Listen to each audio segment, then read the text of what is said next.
Buenas tardes, querido grupo. Bienvenidos a nuestra clase de los martes. Mientras coloco las diapositivas, Ivoncita me va a regalar la oración de la tarde. Amado Jesús, gracias Señor, buenas tardes Padre. Te damos gracias Señor Jesús por este día, por la palabra de Dios.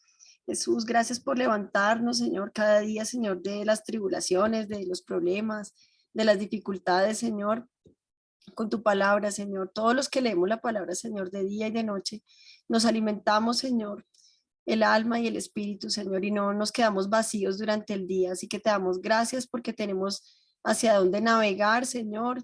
Tenemos un rumbo, Señor, y un proyecto contigo. Te damos gracias, Señor, por estas clases. Te damos gracias por todo oyente, por toda persona que pueda ver este video, Señor, y por las familias que van a ser bendecidas a través de mi tía Liliana, Señor, por las explicaciones que sabemos que, Señor, el Espíritu Santo está aquí, Señor, al frente, Señor, explicando toda tu palabra, Señor. No es palabra de hombre, Señor, sino es palabra divina, Señor, es palabra tuya, Señor. Gracias en el nombre de Cristo Jesús. Amén y amén. Amén. Muchas gracias, Ivoncita. Bueno, chicos, hoy nos encontramos en nuestra clase número 50. ¡Bravo!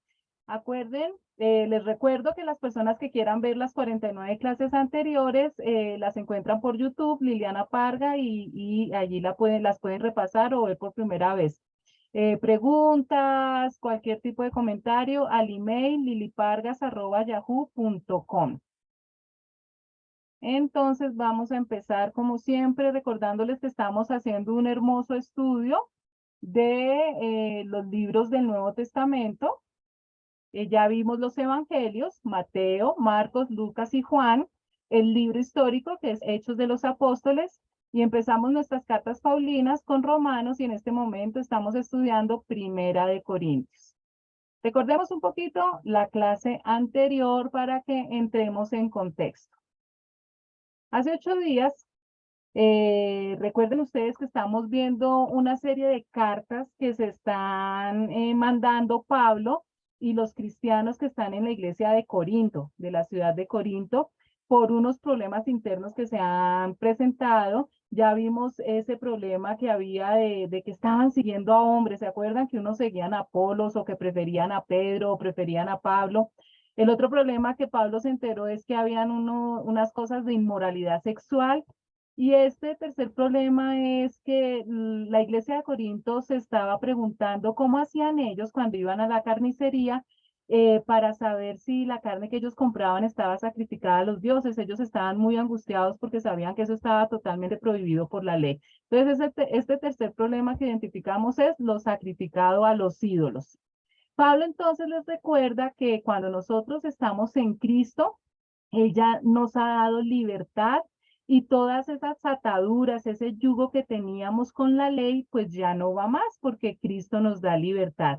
Y les recuerda que un ídolo no es nada en el mundo, que no hay nada, no hay nadie más sino un solo Dios verdadero, el Dios de la Biblia, el Dios de Abraham, de Isaac y de Jacob, y que un ídolo como no es nada, pues no nos puede hacer ningún daño. Sin embargo, les recuerda que detrás de todo ídolo siempre hay un demonio y por ese lado es que hay que tener mucho cuidado.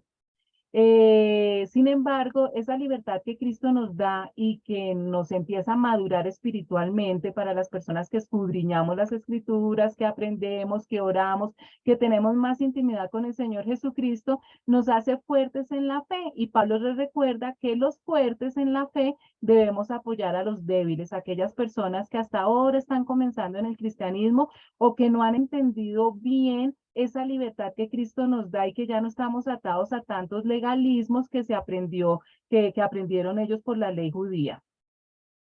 Pablo nuevamente defiende su apostolado y el evangelio. Recuerdan que cada rato le toca hacer eso, pero en esta oportunidad se debe al derecho que tienen los ministros de Dios al apoyo financiero. Y exactamente en el versículo 14 nos dice, así también el Señor ha ordenado que quienes predican el evangelio vivan de este ministerio. Y por eso la razón de ser de las ofrendas y los diezmos en la iglesia. Eso lo vimos hace 8 días. Pablo compara nuestra vida cristiana como una carrera de atletismo en donde cualquier persona que se prepara para competir internacionalmente, una carrera importante, hace un entrenamiento muy fuerte, se sacrifica en muchas cosas, en alimentación, en diversión, porque la idea y el objetivo es que cuando esté en la carrera, participar en la carrera, pues ocupe el primer lugar y se lleve un premio que es perecedero, que es temporal, y sin embargo las personas que están dedicadas al deporte dejan tantas cosas a un lado para poder obtener ese primer puesto. Pablo nos recuerda que la vida cristiana es como una carrera, pero no es una carrera de velocidad, sino es una carrera de obstáculos. Y que de la misma manera que un deportista se prepara para estar en una carrera, nosotros también como cristianos debemos prepararnos para resistir esta carrera, porque es muy importante cómo empezamos, pero más importante es cómo terminamos esta carrera, porque es a larga distancia y con obstáculos, y tenemos que saber pelear esta buena batalla. También vimos hace 8 días en el versículo 12 que dice, si alguien piensa que está firme, tenga cuidado de no caer. Pablo hace mucho énfasis de que el hecho de que nosotros tengamos cada día más conocimiento de la palabra de Dios, que entendamos más porque el Espíritu Santo nos revela las cosas más claramente a medida que oramos, nos congregamos y estudiamos la palabra, tenemos que tener cuidado porque primero seguimos en un mundo que está bajo maldición y tenemos una naturaleza carnal que nos inclina a pecar. Entonces, así nos creamos muy fuertes espiritualmente o tengamos mucho conocimiento, tenemos que estar atentos porque en cualquier momento podemos caer, porque permanentemente estamos siendo tentados. Satanás no descansa y permanentemente estamos siendo tentados. Pero Pablo nos recuerda que esa fortaleza espiritual nos ayuda porque Dios también nos da la salida en cada una de las tentaciones y jamás vamos a tener una tentación que sea mayor a nuestras fuerzas, pero que debemos estar vigilantes. Y para finalizar entonces lo que vimos hace 8 días, dice, en conclusión, ya sea que coman o beban o hagan cualquier otra cosa, háganlo todo para la gloria de Dios. Pablo recuerda que Dios bendice ya todos los alimentos y por lo tanto todo lo que nosotros hacemos debe hacerse para la gloria de Dios. Recuerdan que es una de las motivaciones correctas para recibir coronas o los premios que vamos a recibir en el juicio que va a haber al final de los tiempos. Y para terminar, dice, no hagan tropezar a nadie, ni a judíos, ni a gentiles, ni a la iglesia de Dios. Y hace 8 días finalizamos el estudio con algo muy importante y muy profundo. ¿Recuerdan ustedes? Descubrimos cómo el Señor clasifica en la Biblia a la humanidad.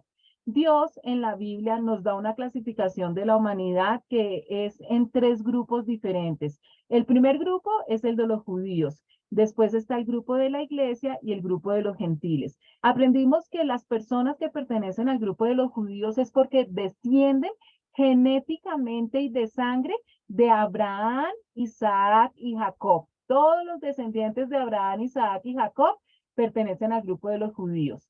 ¿Quiénes pertenecemos al grupo de la iglesia? Aquellas personas que hemos nacido de nuevo porque hemos creído en Jesucristo y lo hemos recibido como Señor y Salvador. ¿Y quiénes pertenecen a los gentiles? Pues por descarte los demás, las personas que ni son judías y que han rechazado a Jesucristo como Salvador.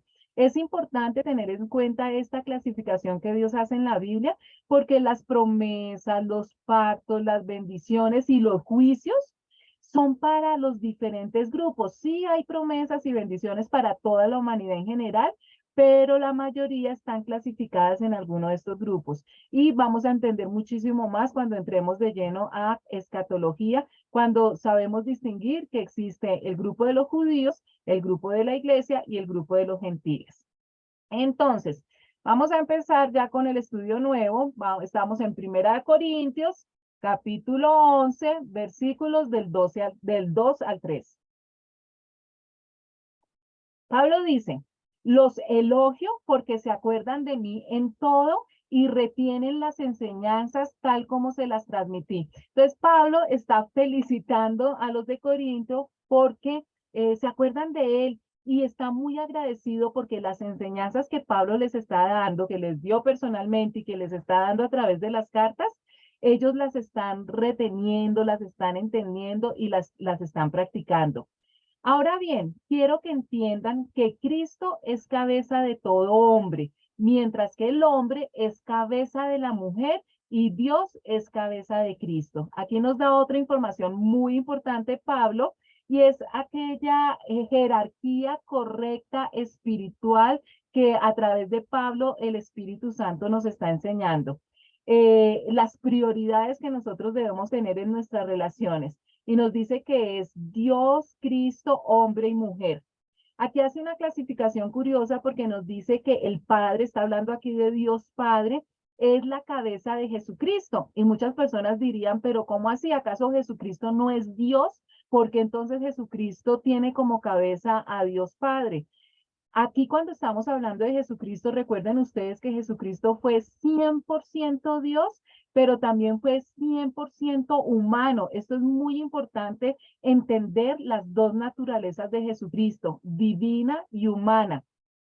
Jesucristo siendo Dios, que ha vivido por toda la eternidad, de la única manera que se podía pagar correctamente por el pecado de los humanos era siendo humano. Un humano era el único que podía pagar la deuda que teníamos nosotros con Dios por el pecado. Y como ninguno de nosotros, los seres humanos, pudo lograr eso, entonces Dios se hace hombre, 100% hombre. Es desde ese punto de vista. ¿Se acuerdan que Jesucristo siempre oraba al Padre y obedece al Padre? Estamos hablando de esa naturaleza humana. Entonces, por encima de todo está Dios Padre, la cabeza de Jesucristo. Y aquí viene algo importante. La cabeza del hombre, del varón, es Jesucristo. Y la cabeza de la mujer es el hombre. Y vamos a explicar un poquito más detalladamente esta jerarquía espiritual que hay. Versículos del 4 al 10. Todo hombre que ora o profetiza con la cabeza cubierta deshonra al que es su cabeza. En cambio, toda mujer que ora o profetiza con la cabeza descubierta deshonra al que es su cabeza. Es como si estuviera rasurada.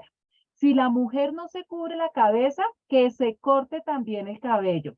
Pero si es vergonzoso para la mujer tener el pelo corto o la cabeza rasurada, que se la cubra. El hombre no debe cubrirse la cabeza, ya que él es imagen y gloria de Dios, mientras que la mujer es gloria del hombre. De hecho, el hombre no procede de la mujer, sino la mujer del hombre, ni tampoco fue creado el hombre a causa de la mujer, sino la mujer a causa del hombre. Por esta razón y a causa de los ángeles, la mujer tiene autoridad sobre su cabeza. Entonces, este pasaje que es tan difícil y un poquito dispendioso de explicar y de entender, simplemente nos está hablando de unas tradiciones y prácticas y costumbres judías, porque ellos están ligados a la ley, dependen de la ley que Dios le dio a Moisés. Y dentro de todas esas leyes que encontramos en los libros de Levíticos y Números y Deuteronomio, que repite por segunda vez la ley, hay una cantidad de cosas que Dios le exige tanto a los hombres como a las mujeres cuando van a orar, cuando hablan de Dios. Entonces, Pablo les está recordando todas esas tradiciones y prácticas. El hombre, entonces, cuando iba a orar o cuando iba a profetizar, se cubría la cabeza con ese gorrito que se llama kipá y dando a entender que por encima de ellos está Dios. Pero cuando Pablo les dice que eso ya no va más, porque dice, todo varón que ora con la cabeza cubierta, afrenta a su cabeza, es decir, a Cristo.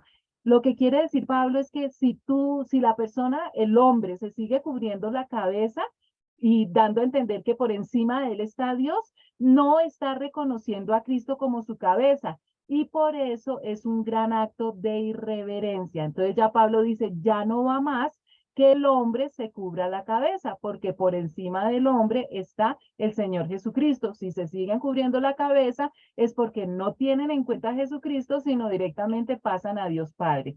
Y con la mujer pasa al contrario. Entonces las mujeres se cubrían la cabeza al orar.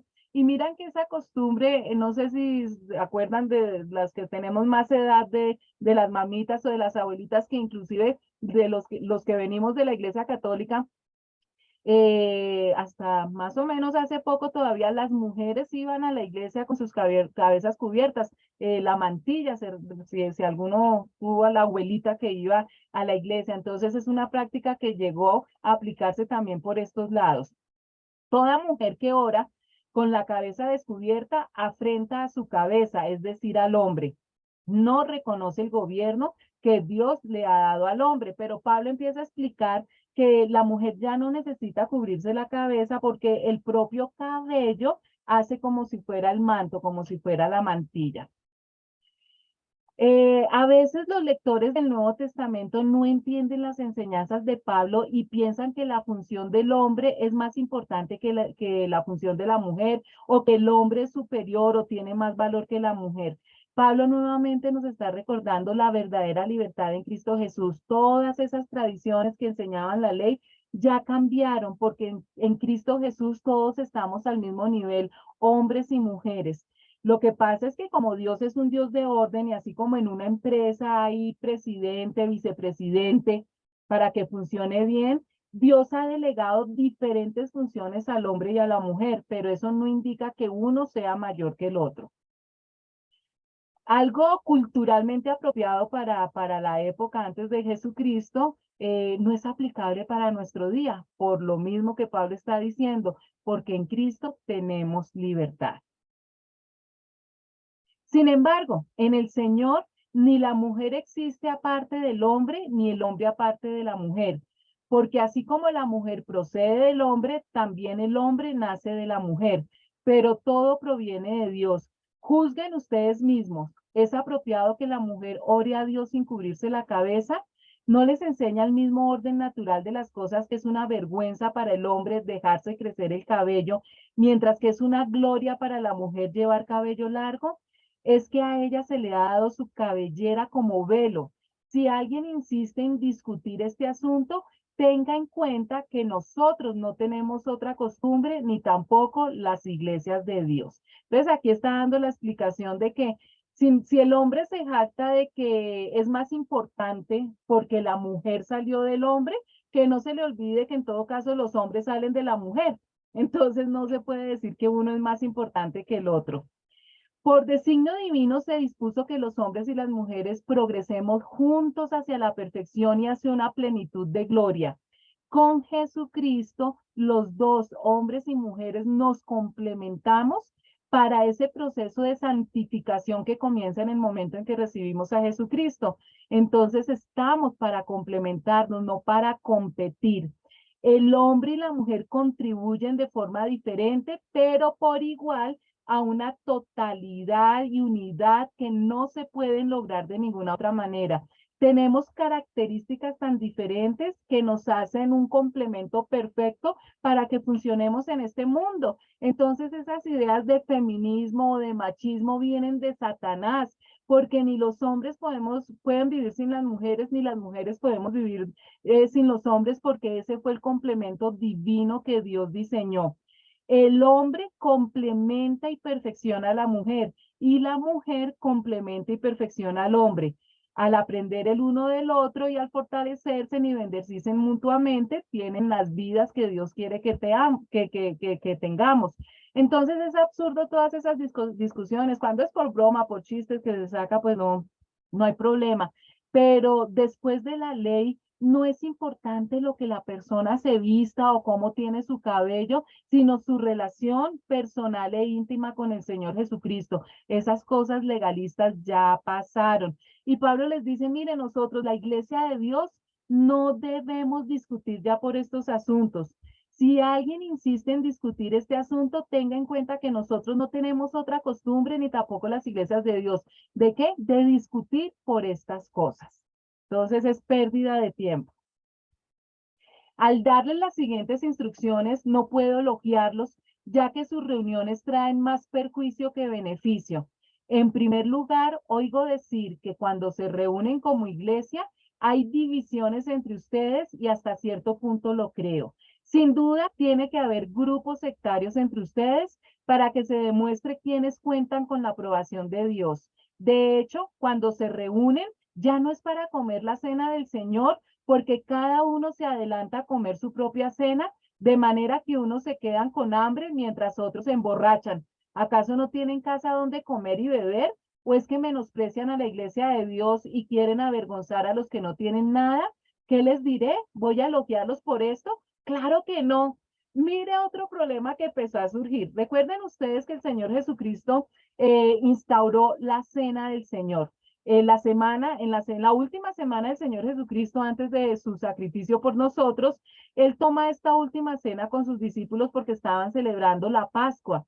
Y es cuando el Señor Jesucristo habla de su cuerpo como el pan, de su sangre como el vino, y dice que de ahora en adelante empecemos a hacer esto, la cena del Señor, cuando nos reunamos.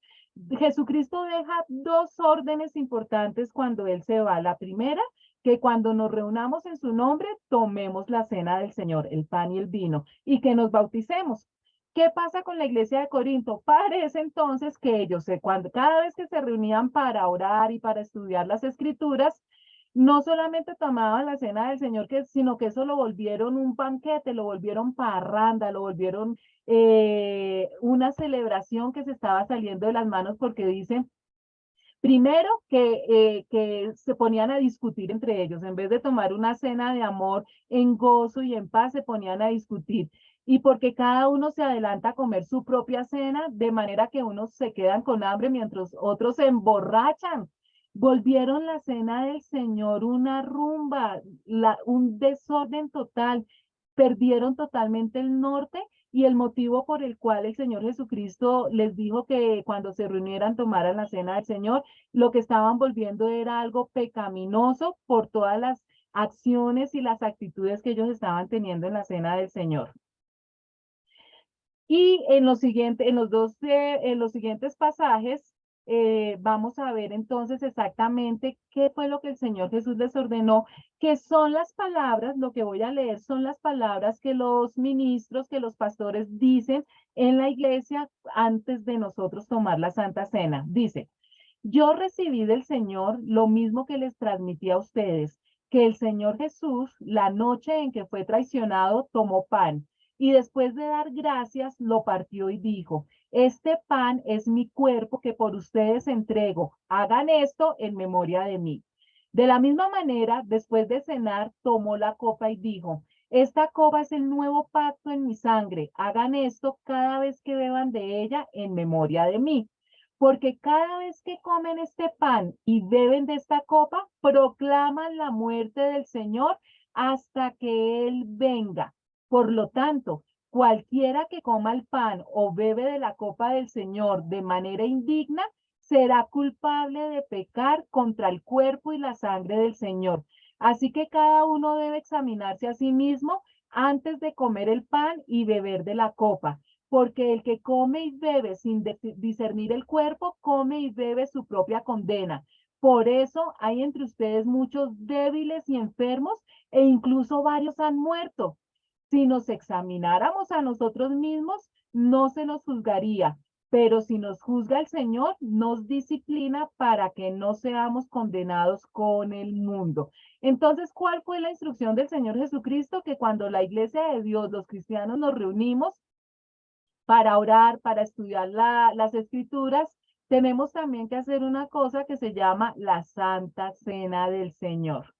En esta Santa Cena, entonces, el Señor Jesucristo dice que cuando se parte el pan, simboliza ese cuerpo de Cristo que va a ser partido en la cruz como perdón para nuestros pecados. Y el vino simboliza esa sangre derramada por Cristo. Cada gota, toda esa sangre que Jesús derramó fue el pago para que nosotros fuéramos perdonados por ese pecado original, por nuestros pecados pasados, presentes y futuros. Y Pablo les dice, mire, cuando ustedes toman la cena del Señor, se están recordando dos eventos. Primero, el sacrificio que el Señor Jesucristo hizo con su muerte para el perdón de nuestros pecados. Importantísimo. Cada vez que los cristianos nos reunimos y tomamos la Santa Cena, es para agradecerle a Jesucristo por su muerte en la cruz, porque Él se sacrificó, pagó por nuestros pecados. Pero el segundo tema es muy importante también y no lo debemos olvidar. Y lo segundo que debemos recordar en la Santa Cena es que Él vuelve nuevamente, porque cada vez que comen este pan y beben de esta copa, proclaman la muerte del Señor. ¿Hasta cuándo? Hasta cuando Él venga. Es decir, que esta bonita costumbre de tomar la cena del Señor la tenemos que practicar hasta que el Señor venga nuevamente, la segunda venida de Jesucristo. Y nos advierte una cosa que a veces las personas pasan también por encima y no se dan cuenta. El siguiente pasaje dice, cuidado con tomar la Santa Cena indignamente. Cuando una persona toma la cena indignamente, dice que por eso hay entre ustedes muchos débiles y enfermos e incluso varios han muerto. ¿Qué es tomar la Santa Cena indignamente? Ahí mismo en el pasaje dice que debemos tomar un tiempo antes de tomar la cena para pedirle perdón a Dios por nuestros pecados. Entonces, no es ir donde otra persona y confesarle nuestros pecados, sino nosotros en íntima comunión con Dios a través de Jesucristo y por el poder del Espíritu Santo, pedirle perdón a Dios por nuestros pecados antes de tomar la cena, para que no ocurra esto, que algunos estén débiles, enfermos o que incluso se puedan morir por tomar la cena indignamente. La comunión católica, lo que hacen los católicos, que no es tomar una cena, pan y vino, es la comunión católica con una hostia que es redonda, que es una herencia del paganismo, cuando en el paganismo se adoraba al sol. La hostia viene de allí, de la adoración al sol. Entonces ya por ese lado, pues ya vamos mal. Ellos creen en algo que se conoce como la transubstanciación, la conversión de toda la sustancia del pan en la sustancia del cuerpo de Cristo y de toda la sustancia del vino en la sustancia de su sangre. Es decir, la Iglesia Católica Apostólica Romana cree que en el momento en que el sacerdote eleva el cáliz, hay un cambio de sustancia en la hostia y en el vino y que literalmente se convierten en el cuerpo y en la sangre de Cristo, cosa que es totalmente imposible, más porque el Señor Jesucristo dijo que era un símbolo para que lo recordáramos. Entonces, esa es la gran diferencia. Así que, hermanos míos, cuando se reúnan para comer, espérense unos a otros. Si alguno tiene hambre, que coma en su casa, para que las reuniones de ustedes no resulten dignas de condenación. Los demás asuntos los arreglaré cuando los visite. Entonces Pablo está diciendo, solución, la cena del Señor es para darle gracias por su sacrificio y recordar su segunda venida. Y en comunión los hermanos adorar a Dios. Si tienen hambre y si quieren otro espacio para hacer un picnic, para llevar la comitiva, háganlo en otro espacio y no en la cena del Señor. Y Pablo dice, y las otras cosas las tratamos cuando yo vaya personalmente, o sea que hay otras cositas por ahí que Pablo también está condenando. En cuanto a los dones espirituales, entonces aquí ya está Pablo cambiando de tema y este es muy importante este tema para que lo analicemos.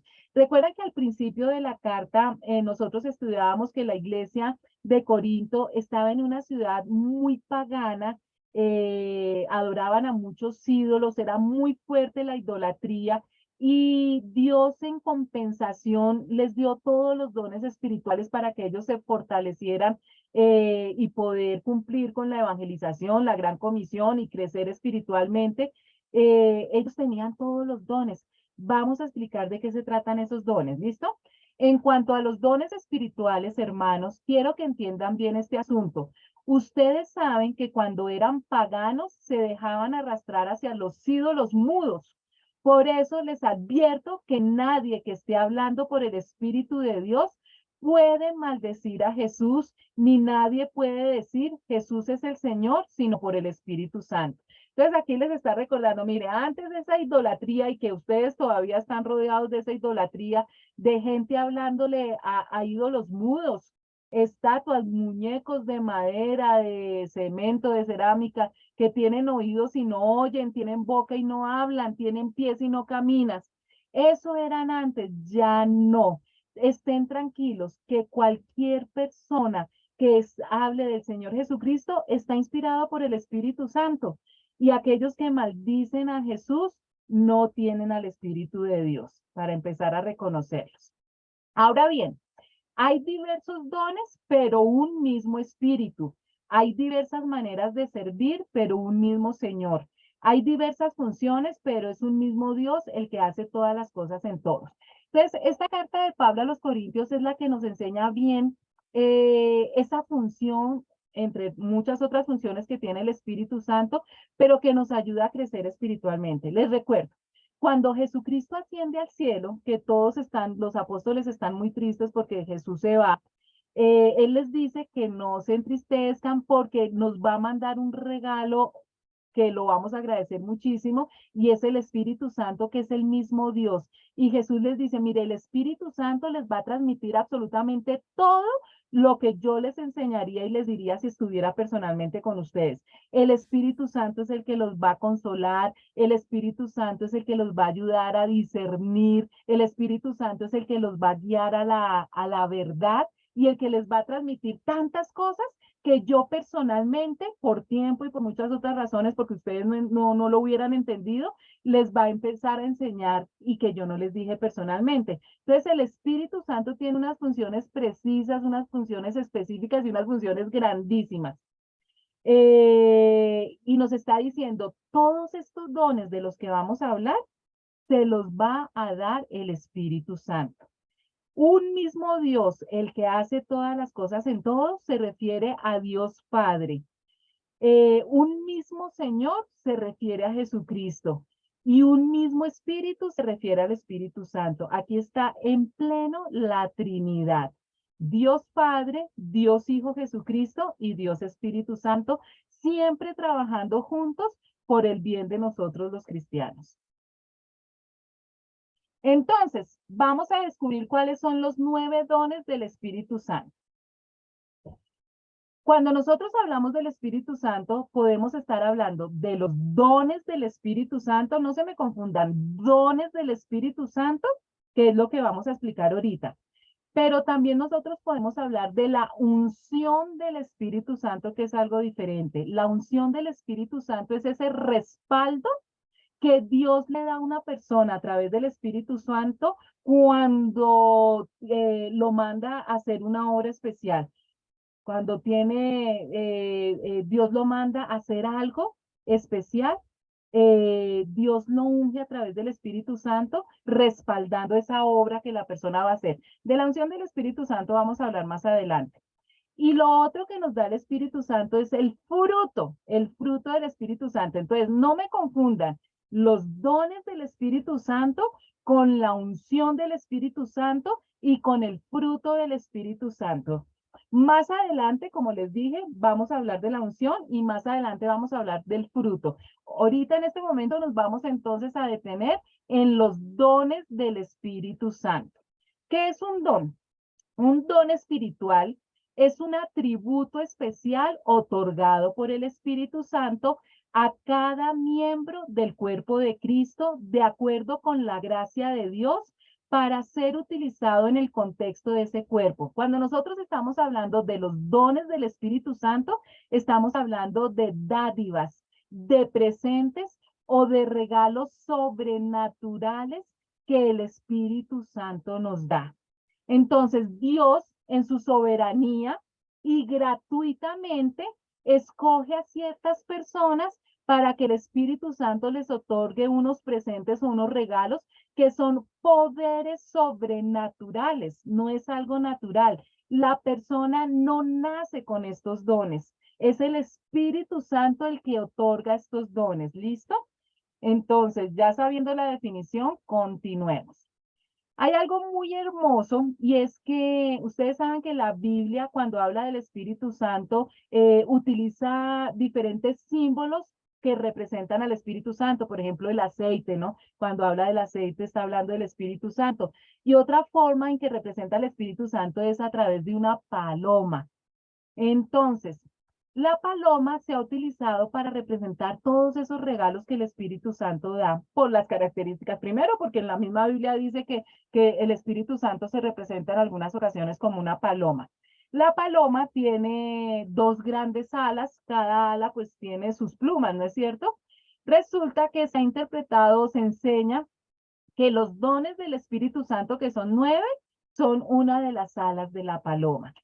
Y la otra ala representa el fruto del Espíritu Santo, que también son 9. Entonces, una ala los dones y otra ala el fruto.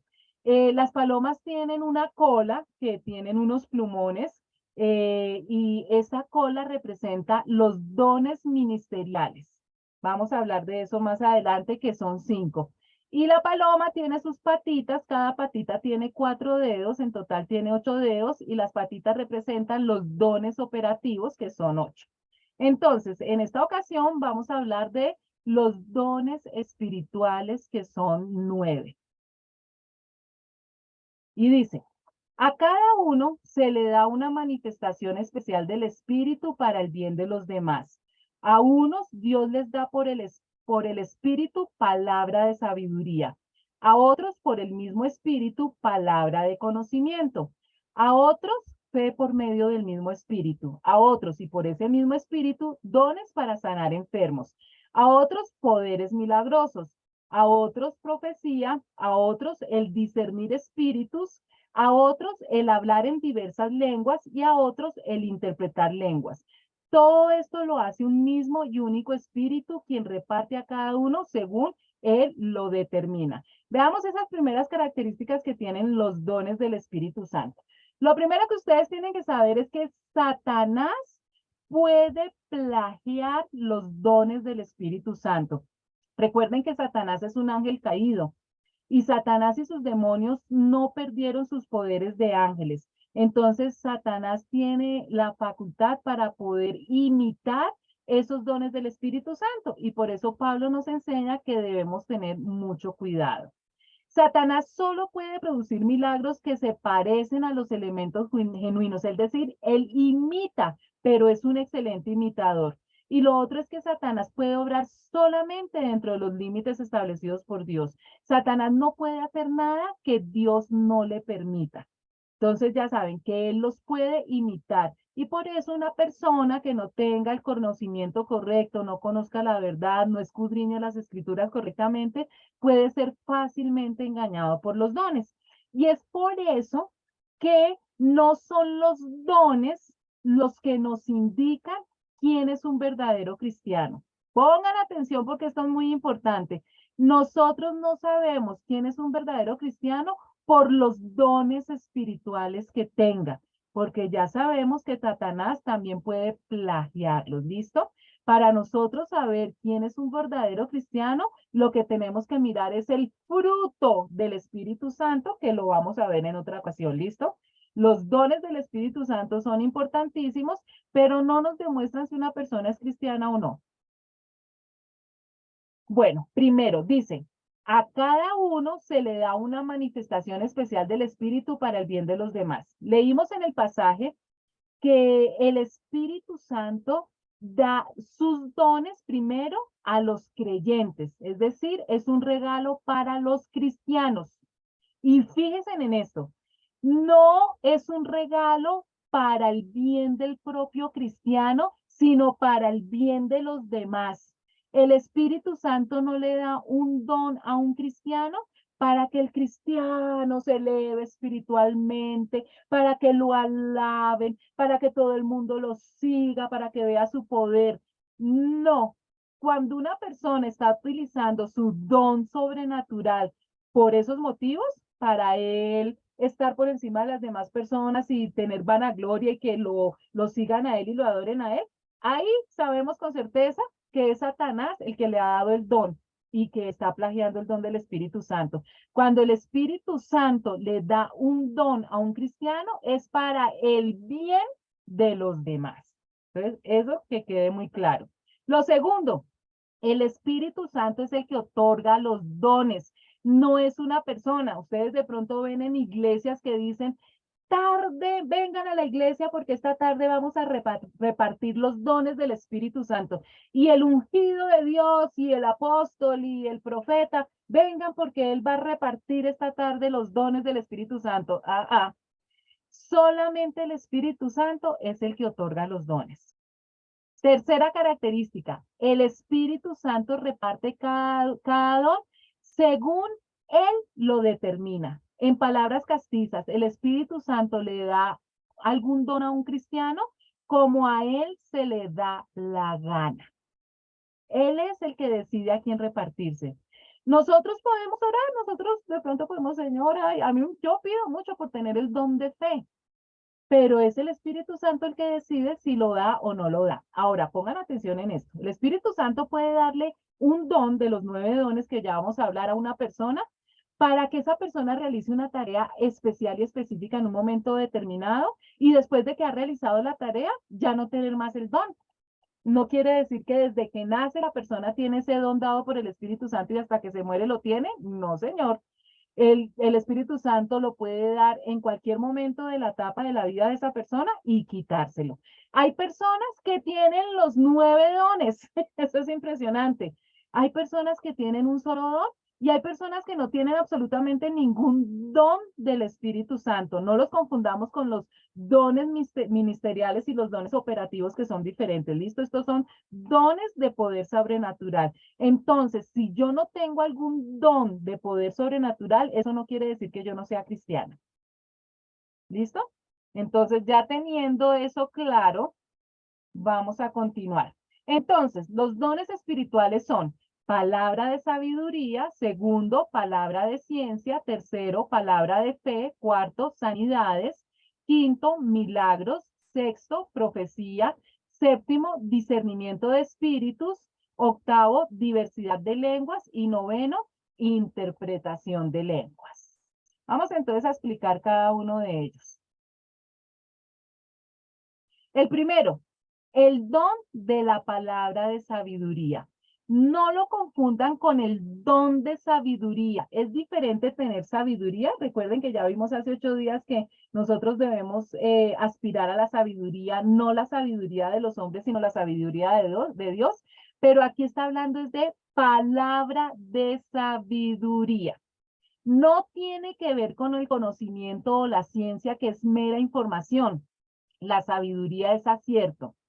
Se puede ser un erudito y no acertar en las decisiones que se toman, o se puede ser un ignorante y tener sabiduría al mismo tiempo. Entonces, el don de la palabra de sabiduría, ¿en qué consiste? Es una revelación del Espíritu Santo para mostrarnos la voluntad de Dios. En otras palabras, es una guía precisa de lo que se debe hacer. Entonces, cuando una persona tiene el don de la palabra de sabiduría, es porque el Espíritu Santo le ha regalado ese poder sobrenatural para entender claramente lo que Dios quiere que haga en algún asunto particular y le da todas las señalizaciones precisas y tú tienes que hacer esto y vas a ir allí y vas a hacer esto. Entonces, el Señor le da toda la guía, le revela todo lo que tiene que hacer. ¿Listo? Palabra de sabiduría. Vamos, bueno, ¿cómo se manifiesta? ¿Cómo se puede conocer la palabra de Dios? Se manifiesta más que todo por medio de la Biblia, pero ojo, también a veces se manifiesta por sueños, pero pongan atención con esto. Tengan en cuenta que el 80% de los sueños que nosotros tenemos vienen por la psiquis, es decir, por las cosas que nosotros vemos, programas que vemos, personas con las que nos encontramos en el día, o por la memoria genética. Nuestras células tienen una memoria genética que se transmite genéticamente y a veces hay una persona que dice, ay, yo como que he visto esta casa, pero yo nunca había estado aquí, resulta que es la casa de mi tatarabuelo, pero hay una memoria genética que a mí de pronto me dice, por allá tengo como un déjà vu, como que si yo ya hubiera estado acá. Eso es memoria genética. Entonces, la mayoría de nuestros sueños vienen por eso. Y hay un 15% de los sueños que vienen por demonios y por Satanás. Entonces, Dios sí se puede manifestar a través de sueños, pero es de las formas que menos la utiliza. José, que es el que más soñó, tuvo como 3 sueños. Y de otras formas que se puede manifestar su palabra es a través de visiones. Ahora, la forma que más utiliza el Señor en este momento es a través de la Biblia. En el Antiguo Testamento el Señor utilizaba mucho los sueños y las visiones y a través de profetas, porque primero la Biblia no estaba completa, el manual de instrucciones. Nosotros ya tenemos la Biblia completa. Y segundo, recuerden que en el Antiguo Testamento el Espíritu Santo no vivía dentro de las personas. Nosotros ahora sí tenemos al Espíritu Santo viviendo entre nosotros. Entonces es diferente la forma en cómo el Señor se comunica hoy en día. No porque no lo pueda hacer de la otra manera. Entonces vamos para el segundo don. Se llama el don de la palabra de conocimiento o de ciencia. Es una revelación del Espíritu Santo de datos específicos, de personas específicas y en circunstancias específicas. Este es un don que muestra un poder verdaderamente sobrenatural. Y sabe, el Espíritu Santo, ¿a quién le da mucho este don? A las personas que son consejeras, a los consejeros. Cuando un cristiano va a consejería particular o en pareja, por lo general, los consejeros que son instrumentos de Dios, que se han preparado, que tienen una vida en santidad, en fin, muchas características, el Señor les da mucho el don de ciencia o el don de palabra de ciencia para revelarle a través de datos específicos, de tal manera que se pueda ayudar a la persona aconsejada. Por ejemplo, una pareja lleva ya mucho tiempo en consejería y nada que se arregla la relación y el consejero hace una cosa y otra cosa y la pareja sigue en disputas y el Espíritu Santo le revela al consejero que él está en fornicación o en adulterio, que él tiene un amante. Al consejero nadie se lo contó, ni el cónyuge sabía ni siquiera, pero el Espíritu Santo le revela al consejero que esa relación no se ha podido arreglar porque el hombre o la mujer está en un pecado. Dio un dato específico para que el consejero pueda ayudar y así utiliza diferentes datos. Entonces, esta es palabra de ciencia. Tercero, el don de fe, que es el que me encantaría tener. Consiste en una convicción interna, una certeza sobrenatural que no alberga la más mínima duda en torno al asunto de que se trata. En la Biblia se hablan de tres tipos de fe. La fe salvadora, que es esa primera semilla que Dios siembra en nuestro corazón para nosotros buscarlo a Él y arrepentirnos y creer en Jesucristo y así salvarnos. Eso se conoce como la fe salvadora, que es la que pone Dios en nosotros para buscarlo a Él. La otra es la fe como don del Espíritu Santo, que es la que estamos estudiando en este momento, y la otra fe es la fe como fruto del Espíritu Santo, que la vamos a ver después. Este don de fe es esa convicción absoluta, sobrenatural, que al final todo va a salir bien. Que tantos quisiéramos tener. Si nosotros tuviéramos este don de fe, no tendríamos ansiedad, no tendríamos temores, no estaríamos enfermos, somatizando tantas cosas emocionales en nuestro cuerpo. Entonces es un don, el que dice la Biblia, que trasladarías una montaña al mar. Ese don totalmente sobrenatural de fe. La fe, este don de la fe, ve lo invisible donde nadie más ve las cosas. Cree lo increíble, lo que todo el mundo dice, eso es imposible, yo no lo creo, la persona sí lo cree. Y por eso recibe lo imposible. Vamos para el cuarto don del Espíritu Santo que se llama don de sanidades. Resulta que es el don que tiene ese poder sobrenatural que el Espíritu Santo le da a algunas personas para que cuando ellas oran por alguien o la tocan a la persona, enseguida son sanadas. Y aquí estamos hablando de enfermedades del cuerpo y dolencias del alma. Es decir, no solamente estamos hablando de enfermedades físicas, sino también todos los problemas que tienen que ver con las emociones, con la mente. Ese es uno de los dones pues más vistosos y que a la gente más le gustaría tener, ¿no es cierto? Quinto don del Espíritu Santo, el don de hacer milagros. Es aquel poder sobrenatural cuando se pueden realizar hechos o actos extraordinarios que no se explican por las leyes de la naturaleza. Es decir, cuando se trascienden las leyes físicas. Por ejemplo, cuando Moisés abrió el Mar Rojo, eso va más allá de las leyes físicas, sobrepasó una ley física. Cuando Jesús multiplicó los panes y los peces. Entonces, todo acto extraordinario que supera una ley física es un milagro. Y hay muchas personas, muchos testimonios de gente, las mamitas, muchas tienen ese don de milagros porque cocinan para 5 personas, pero se les multiplica para 20.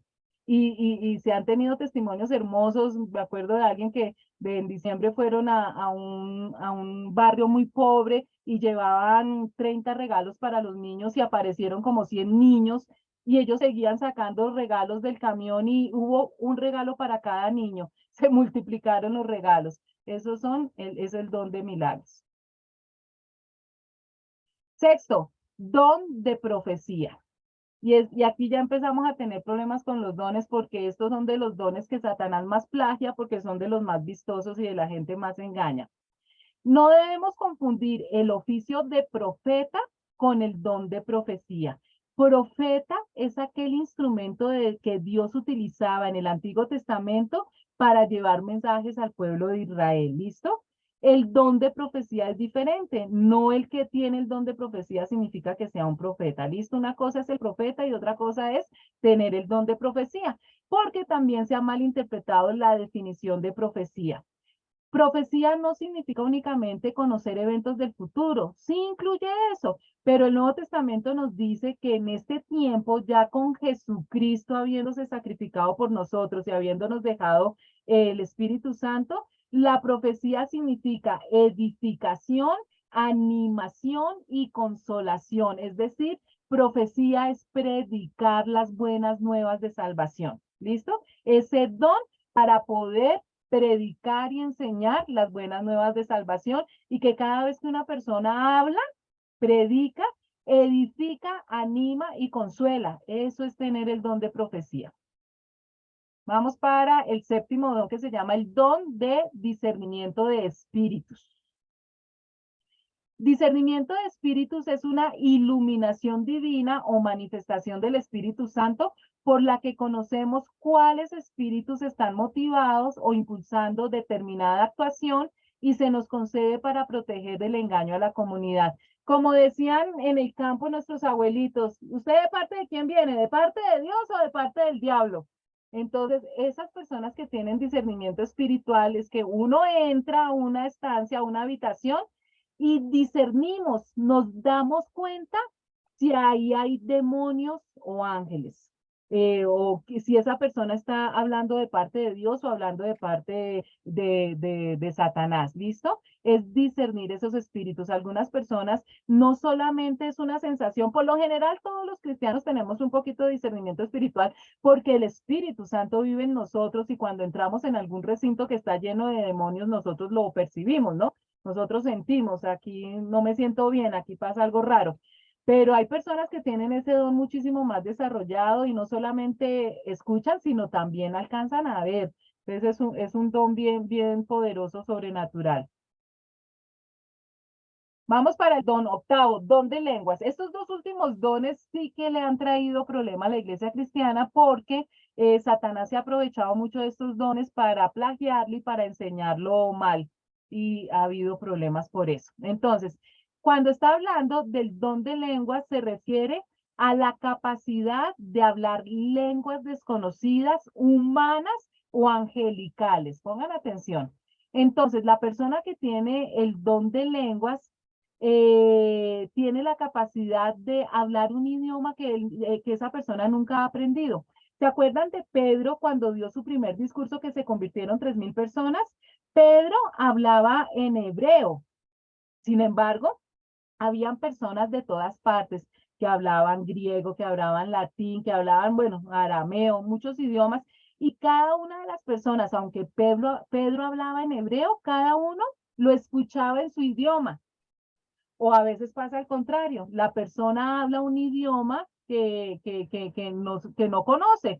Me acuerdo de algún pastor que contó que su papá, el papá de este pastor se convirtió judío porque él una vez en la mesa empezó a hablar rumano, que era la lengua que hablaba su papá cuando habían sido reclutados por los nazis en un campo de concentración y el hijo jamás en la vida había hablado rumano y ahí fue cuando el padre vio el poder del Espíritu Santo y se convierte. Pero también hay lenguas angelicales y ahí es cuando se presenta un problema porque es un lenguaje que ni la misma persona que lo está hablando lo entiende. Entonces puede ser cualquier jeringonza. Hay iglesias que enseñan que si una persona no tiene el don de lenguas, es porque no tiene al Espíritu Santo. Y eso es totalmente falso y es de personas ignorantes en la Biblia, porque ya vimos que muy claramente la Biblia dice que el Espíritu Santo otorga ese don a la persona que él quiere. Y que todos los dones, como lo vamos a ver más adelante, se utilizan para el bien de los demás. Entonces, el que se diga una jeringosa, racatatata, rama, cuisama, eso lo puede inventar. Mire, hay iglesias que se inventan una jeringonza y obligan a los feligreses a que se la aprendan para decir que tienen el don de lenguas y ahí sí decir que tienen el Espíritu Santo. Totalmente falso, ¿listo? Y de esto también lo vamos, Pablo lo explica muy bien más adelante, cómo se utilizan estos don de lenguas. El don de lenguas está entonces totalmente enlazado con el último don, que es el don de interpretación de lenguas, que lógicamente es la capacidad de comprender lenguas desconocidas. Pablo más adelante nos explica que siempre que haya una persona que tiene el don de lenguas, no puede manifestar su don sin que haya una persona que tenga el don de interpretar esa lengua, porque los dones son para el beneficio de los demás. Y si yo tengo el don de lenguas y empiezo en público, ya es diferente lo que tú estás haciendo en tu intimidad con Dios. Pero si yo empiezo en público a hablar una lengua desconocida, no se beneficia a nadie de los que están a mi lado porque nadie entiende. ¿Listo? Entonces, Pablo coge todo un capítulo más adelante para explicarnos entonces cómo se debe manejar esto de los dones. De hecho, bueno, espero entonces, chicos, que les quede claro. Lástima que no podemos hacer preguntas para ver. Repasemos un momentico entonces los dones ya para terminar, porque en todo caso ya empezó, se terminó la horita. Entonces, la palabra de sabiduría es ese poder sobrenatural que el Espíritu Santo le da a una persona para comprender exactamente la guía que Dios le da para un asunto específico. La palabra de ciencia es ese poder sobrenatural que el Espíritu Santo le da a una persona con datos precisos en momentos precisos para poder aconsejar y ayudar a alguien.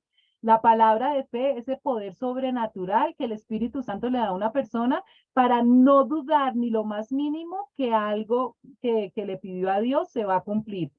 El don de sanidades es ese poder sobrenatural que el Espíritu Santo le da a una persona para poder sanar física o emocionalmente a alguna otra persona por la que ora. El don de milagros es aquel poder sobrenatural que el Espíritu Santo le da a una persona para poder trascender leyes físicas. El don de profecía es aquel poder sobrenatural que el Espíritu Santo le da a una persona para predicar de tal manera que siempre esté animando, consolando y ayudando a los que lo oyen. El séptimo es el don de discernimiento de espíritus, que es ese don, ese regalo sobrenatural, ese poder sobrenatural que el Espíritu Santo le da a una persona para distinguir cuando se está hablando de parte de Dios o de parte de Satanás. El don de diversidad de lenguas es ese poder sobrenatural que el Espíritu Santo le da a una persona para poder hablar diferentes lenguas humanas o angélicas. Y el don de interpretación de lenguas es ese poder sobrenatural que el Espíritu Santo le da a una persona para poder entender esas lenguas humanas o esas lenguas angélicas.